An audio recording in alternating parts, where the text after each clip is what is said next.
MLA खरीद खरीद के सरकारें बनाई, दिल्ली का बेड़ा गर्क कर दिया। खाली बिकने वाले लोग अपने पास रखोगे, इसका मतलब सारा माल आप रखे हुए बिकने वाला। इसका मतलब आपने मान लिया कि एमएलए बोल रहे हैं विधानसभा में 12-12 हजार डुप्लीकेट वोटर हैं, तो आप क्या पकौड़े तल रहे हो?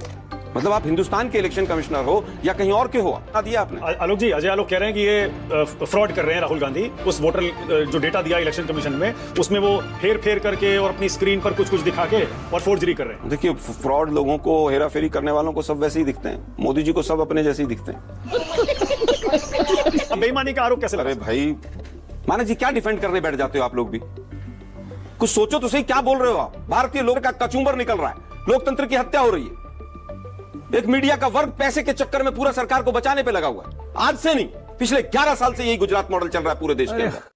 नमस्कार दोस्तों, डिबेट शो के नए वीडियो में आप सभी का स्वागत है। दोस्तों, कल राहुल गांधी ने एक प्रेस कॉन्फ्रेंस करके चुनाव आयोग को एक्सपोज किया था वोटों की चोरी को लेकर, जिसके बाद से ही चुनाव आयोग की ट्रांसपेरेंसी को लेकर एक बहुत बड़ा सवाल खड़ा हो गया है। तो दोस्तों, आज की डिबेट इसी मुद्दे को लेकर कांग्रेस के प्रवक्ता आलोक शर्मा और भाजपा के प्रवक्ता अजय आलोक के बीच होने वाली है। और जब डिबेट में आलोक शर्मा जी चुनाव आयोग को एक्सपोज करना शुरू करते हैं और चुनाव आयोग की गलतियां दिखाते हैं, तो भाजपा के प्रवक्ता अजय आलोक को बहुत ज्यादा मिर्ची लग जाती है और वो चुनाव आयोग को डिफेंड करना स्टार्ट कर देते हैं। और इसमें एंकर मानव गुप्ता भी उनका खूब साथ देते हैं, जिसके बाद आलोक शर्मा जी ने इन दोनों गोदियों को बहुत ही अच्छे तरीके से धोया है। तो दोस्तों, चलिए स्टार्ट करते हैं इस मजेदार सी डिबेट को। यदि आप चैनल पर नए हैं और आपको ऐसे ही डिबेट शो देखना पसंद है, तो आप चैनल को जरूर सब्सक्राइब कर लें।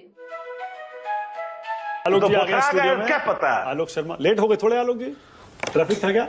इतना बुरा ट्रैफिक है दिल्ली के अंदर। अमित शाह जी एमएलए खरीदने में व्यस्त रहे, 11 साल तक दिल्ली का बेड़ा गर्क कर दिया। अब आप सवाल पर आइए। जीते हुए एमएलए खरीदे हुए नहीं है, ये कल्चर आपका है। अच्छा, इस पर पास रखिए, इस पर एमएलए खरीद खरीद के सरकारें बनाई, दिल्ली का बेड़ा गर्क कर दिया। खाली बिकने वाले लोग अपने पास रखोगे, क्या करेगा? बिकेगा ही ना बाजार में। फिर किसी मतलब सारा माल आप रखे हुए बिकने वाला। इसका मतलब आपने मान लिया कि एमएलए सारा आप बोल रहे हैं कि एमएलए खरीदे, सारा माल बिकने वाला। आलोक जी, अब मुद्दे पर आते हैं। राहुल गांधी ने ये जो आरोप लगाए वोट चोरी के, अजय आलोक, बीजेपी सब यही कह रहे हैं कि भैया यही तो चुनाव आयोग कह रहा है। भाई हाँ, डुप्लीकेट एंट्रीज हैं, फेक एड्रेसेस या गलत एड्रेसेस हैं, एक एक घर पर कई कई वोटर रजिस्टर्ड हैं, इसीलिए तो एसआईआर कर रहे हैं। राहुल गांधी ने एसआईआर की बात को सही कर दिया। आलोक जी, मुझे लगता है कि ये वोटर कार्ड बनाए किसने थे? एक एक घर पे बीजेपी के लोगों के 80-80 वोट बनाए किसने थे? जिम्मेदार कौन है? क्या वही इलेक्शन कमीशन नहीं था जो कह रहा है कि वहां पर 35 लाख मर गए, वहां पर इतने मर गए? अरे भाई, कहां सो रहे थे आप लोग? दुर्भाग्य यह है कि इलेक्शन कमीशन को बीजेपी बचाती है, बीजेपी को इलेक्शन कमीशन बचाता है। दोनों एक बिल्कुल हाथ में हाथ मिला के चल रहे हैं। और जहां हाथ थोड़ा सा ढीला होता है तो मीडिया बीच में आ जाता है, मीडिया फिर ग्रीसिंग का काम करता है। 90 से 95% मीडिया उसी तरह के सवाल विपक्ष से पूछता है मानक जी, जिस तरह के बीजेपी पूछती है। दुर्भाग्य यह है कि चोरी की सरकार चला रहे हैं, फर्जीवाड़े की सरकार चला रहे हैं। मुझे तो लग रहा है मोदी जी बनारस भी हारे थे, इलेक्शन कमीशन ने जिताया है। बनारस की voter list complete digital form में जो पढ़ी जा सके वो दे दीजिए, मोदी जी हारे हुए हैं। दुर्भाग्य ये है कि जो इलेक्शन कमिश्नर बनता है वो उसके बाद थोड़े दिन बाद गायब हो जाता है। राजीव कुमार कहाँ है किसी को नहीं पता है, पिछले वाले इलेक्शन कमिश्नर्स कहाँ हैं किसी को नहीं पता है। हमारे सीधे सीधे सवाल हैं, भाई डिजिटल फॉर्म में जो मशीनेबल रीडेबल जो डाटा है वो फोटो देने में आपको क्या दिक्कत है? अगर आप फ्री एंड फेयर हैं तो आप वीडियोग्राफी के एविडेंसेस को क्यों डिस्ट्रॉय करना चाहते हैं? एक हार्ड डिस्क के अंदर पिछले पूरे चुनाव का डाटा आ सकता है। हमने पहले भी पूछा था, 7-7 फेज में बिहार में जो चुनाव करा रहे हैं, तो क्या बिहार में वोटर इधर से उधर जा रहा है क्या इसलिए 7-7 फेज में चुनाव हो रहा है? और दूसरी चीज है, election commission of India, voter list की जिम्मेवारी तो आपकी है भाई। वोटर लिस्ट में अगर एक एक विधानसभा में 12-12 हजार डुप्लीकेट वोटर हैं, तो आप क्या पकौड़े तल रहे हो? मतलब आप हिंदुस्तान के इलेक्शन कमिश्नर हो या कहीं और के हो? 4-4 हजार ऐसे वोट हैं एक विधानसभा में जिनमें फोटो ही नहीं है। 34,000 वोटर ऐसे हैं एक विधानसभा में जिसमें फॉर्म 6 80-80 साल के लोगों का भरा गया है। फॉर्म 6 होता है जो पहली बार वोटर बनता है। 45 साल, 50 साल, 80 साल, 90 साल के वोटर। अजय कह रहे हैं सारे देश में यही हाल है, आपने एक सीट क्यों उठा ली भाई? अरे भाई, डाटा दे दीजिए। हमने तो जहां हमें शक हुआ वो उठाया।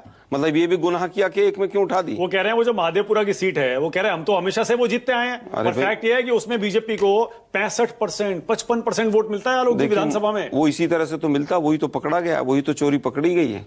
अब एक घर में सिंगल रूम का फ्लैट, रहने वाला बंगाल का आदमी, वो कह रहा है मैं 1 महीने पहले आया हूं, उस पर पहले ताला लगा हुआ था, 81 वोट हैं। टाइम्स ऑफ इंडिया ग्रुप का कैमरा गया वहां पर, उसने देखा जी 81 वोट इस घर में बने हुए एक कमरे में। यही हाल दिल्ली का था। केजरीवाल हारे, हमारे आइडियोलॉजिकल डिफरेंसेस हो सकते हैं उनसे, लेकिन सांसदों के घर में 50-50 अजय आलोक कह रहे हैं, आलोक जी- 50-50 वोट बना दिया आपने। आलोक जी, अजय आलोक कह रहे हैं कि ये फ्रॉड कर रहे हैं राहुल गांधी। उस वोटर जो डेटा दिया इलेक्शन कमीशन में, उसमें वो हेर फेर करके और अपनी स्क्रीन पर कुछ कुछ दिखा के और फोर्जरी कर रहे हैं। देखिए, फ्रॉड लोगों को, हेरा फेरी करने वालों को सब वैसे ही दिखते हैं। मोदी जी को सब अपने जैसे ही दिखते हैं, क्योंकि वो लाल किले की प्राचीर से संसद तक झूठ बोलते हैं, तो उनको सब झूठे नहीं, वो ये दिखते कह रहे हैं अगर आपको भरोसा है तो आप डिक्लेरेशन ओथ साइन क्यों नहीं कर देते, एफिडेविट हैं। साइन कर अरे दीजिए। भाई, एफिडेविट साइन भी करेंगे और सब कुछ होगा। डाटा क्यों नहीं दे रहे, वो सवाल नहीं पूछना चाहती बीजेपी। बीजेपी इलेक्शन कमीशन को क्यों प्रोटेक्ट करना चाहती है? मतलब अडानी पे सवाल पूछो तो बीजेपी एकदम फ्रंट में आके खड़ी हो जाएगी, इलेक्शन कमीशन पे पूछो तो बीजेपी आके फ्रंट में खड़ी हो जाएगी। अरे भाई, चंडीगढ़ मॉडल तो याद होगा ना मानक जी आपको, क्या हुआ उसमें?